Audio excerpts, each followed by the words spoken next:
You and I are being born again all the time. Every time new information comes into our lives and we allow ourselves to take it in, we allow that to impact the way that we see the world, we are born again in some way.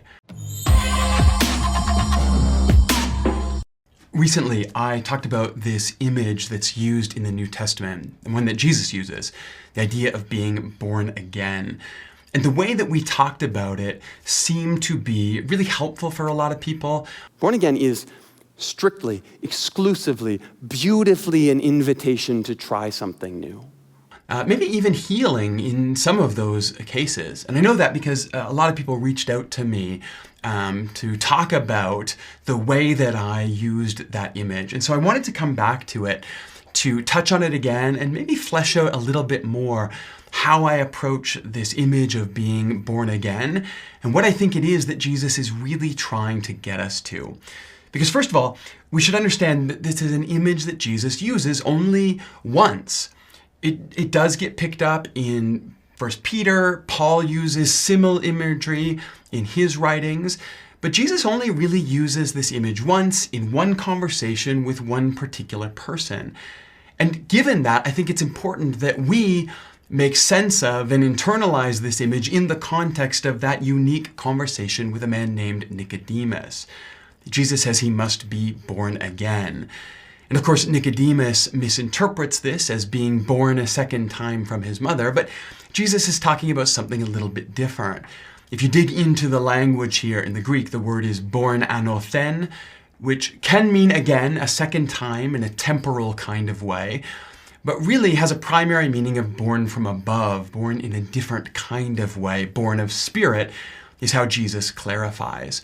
And there's important things about that, because I think born again has become almost a bit of a cudgel, kind of weaponized against us in some of our experiences. Like, you have to be a certain kind of Christian, a born-again Christian, if you're really going to claim the story of Jesus. And sometimes we're not even sure what that means to be a born-again Christian.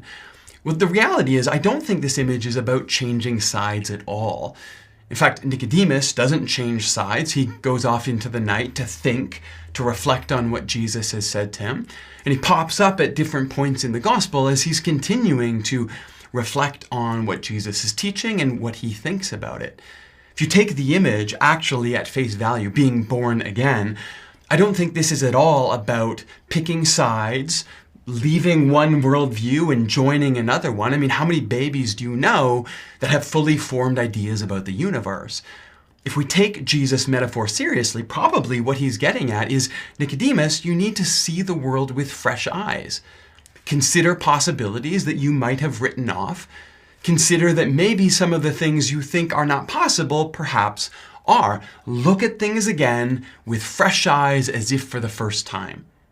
Which I think if you look through the Gospel of John is exactly what Nicodemus does. He goes off into the night that night. He reflects on Jesus. In John 7, he shows up again and encourages the crowd. Hey, listen, let's stop, slow down. Let's listen to what he has to say. And then in John 19, he's there with Joseph of Arimathea, taking the body of Jesus, anointing it, preparing it for burial, a very deep, profound display of respect for who Jesus was and what he taught. I think he was born again all the way back in chapter 3 that evening when he talked to Jesus, and he, just like Jesus asked him to do, began to consider something new.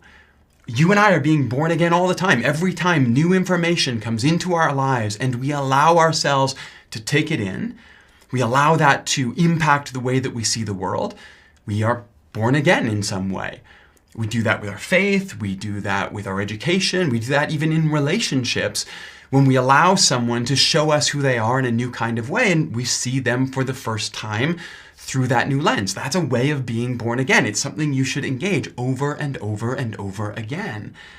But the other part that's really important to me about this image of being born again is the contrast that Jesus draws. It's not going back into your mother's womb to be born a second time. It doesn't replace the first time that you were born. It's born anothen, born from above. It's a complementary experience to something that you've already had. Every time you are born again, you add something new to your story.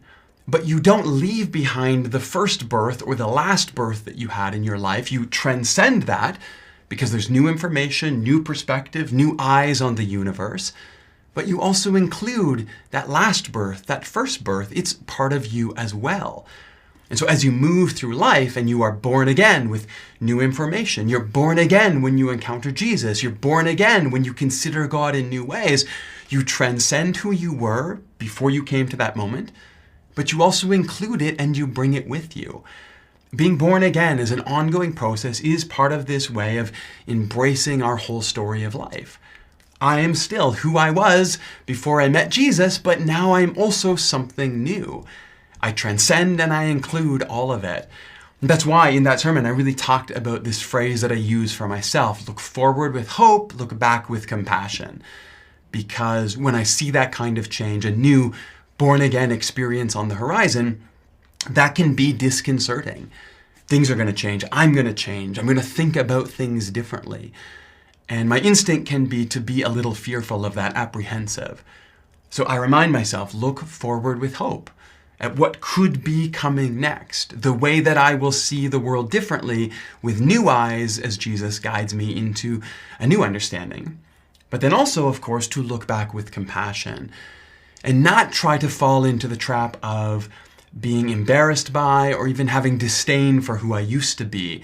That last birth, the person that I was before I met Jesus, the person that I was before I learned this new way to think about things. That person needs compassion because they're a person who brought me here to who I am now. I include them, I bring them with me, even as I transcend and move forward into everything that God has for me now. So this whole image of born again, I think, is an incredibly powerful metaphor. I think it's one that all of us as followers of Jesus really should do our best to incorporate and to build into our perspective on ourselves and our faith. But I think it's one that we can see as part of an ongoing journey of moving our way toward everything God invites us to, not as something that's a singular moment where we choose sides or we pick a team.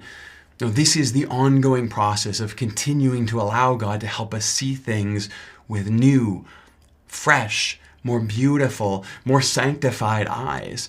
Because that's the process God invites us into, not a one-time decision, but a decision today and then tomorrow and then the next day to continue to follow the path and the way of Jesus in the world. And when I do that, I find myself born again and again and again, born from above, born through the Spirit, born every time that Jesus walks with me another step on my journey forward.